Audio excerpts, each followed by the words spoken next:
Oi, turma! Hoje vamos falar um pouco mais sobre sentença em processo penal. Antes de iniciarmos, não se esqueça de se inscrever no nosso canal, deixar o seu like aqui no vídeo e, claro, compartilhar o nosso conteúdo. O feedback de vocês é essencial para a continuidade do canal. E vamos à aula! Durante um processo, as partes produzirão provas para atestar a sua versão dos fatos.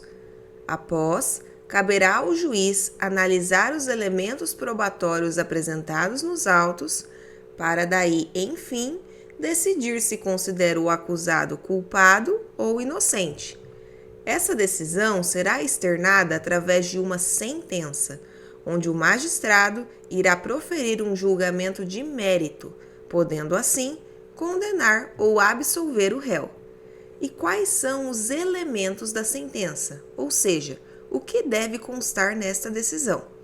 Em primeiro lugar, teremos o relatório, onde estará descrito os nomes das partes ou as indicações necessárias para identificá-las, bem como a exposição de todo o processo e as alegações que foram formuladas pela acusação e pela defesa.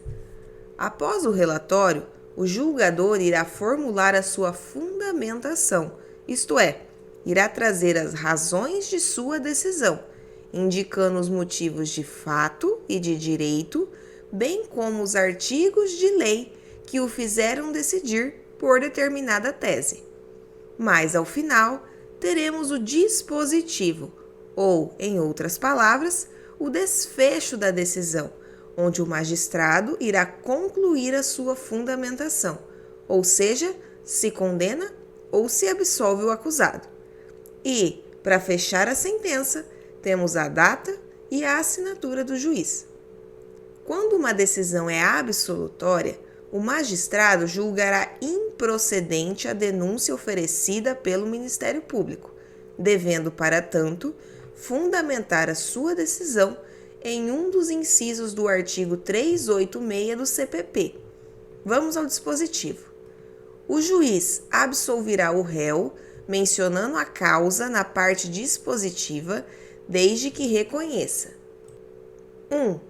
Estar provada a inexistência do fato, ou seja, se restar demonstrado que o fato criminoso, na verdade, nunca aconteceu, não há que se falar em condenação.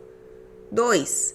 Não haver prova da existência do fato, isto é, se os autos não estão instruídos com provas suficientes acerca da materialidade delitiva. 3. Se o fato não constituir infração penal, ou seja, se o fato for atípico. Afinal, não é possível que um agente seja condenado por uma conduta que não está descrita na lei como delito. 4. Se estar provado que o réu não concorreu para a infração penal, isto é, se o acusado consegue comprovar que não participou do crime. 5. Se não existir prova de ter o réu concorrido para a infração penal, ou seja, o juiz não consegue averiguar com certeza absoluta que o agente realmente participou do crime em questão. 6. Se existirem circunstâncias que excluam o crime ou isentem o réu de pena, ou se houver fundada dúvida sobre sua existência. Logo, se o acusado, por exemplo, incorrer em causas excludentes de culpabilidade, como, por exemplo, a coação irresistível, ou causas excludentes de ilicitude, como, por exemplo, a legítima defesa, também não há que se falar em condenação. Por fim, se não existirem provas suficientes para a condenação, aplicando-se assim o princípio do indúbio pro réu. Aqui, a absolvição do acusado é necessária, pois as provas produzidas não foram suficientes para embasar uma condenação, garantindo ao acusado, assim, o benefício da dúvida. Quando uma sentença absolutória é proferida, o juiz deverá ordenar que o réu seja colocado imediatamente em liberdade, caso esteja preso, assim como deverão cessar outras medidas cautelares que eventualmente tenham sido aplicadas ao longo do processo.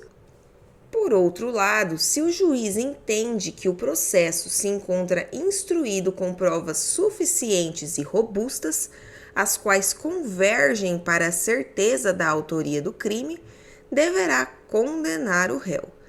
Em conformidade com o artigo 387 do CPP, quando deliberar pela condenação, o magistrado deverá mencionar as circunstâncias agravantes e atenuantes que eventualmente reconhecer, também discorrerá sobre as circunstâncias que foram apuradas e tudo o que levou em consideração para determinar a pena do acusado, de modo que a aplicação da sanção esteja de acordo com a conclusão final. Além disso, fixará valor mínimo para a reparação dos danos causados pela infração, considerando os prejuízos sofridos pelo ofendido, e, por fim, decidirá sobre a manutenção ou a imposição de prisão preventiva ou de outra medida cautelar. Perceba que, se o juiz entende pela procedência do pedido condenatório, deverá, além de relatar o processo e indicar a fundamentação que o levou a concluir pela condenação, realizar a dosimetria de pena do acusado. Ainda, caso a vítima tenha sofrido danos provenientes do crime, caberá ao magistrado fixar uma indenização. Gostou do vídeo? Então não se esqueça de se inscrever aqui no nosso canal, deixar o seu like, o seu comentário e, claro, compartilhar muito o nosso conteúdo.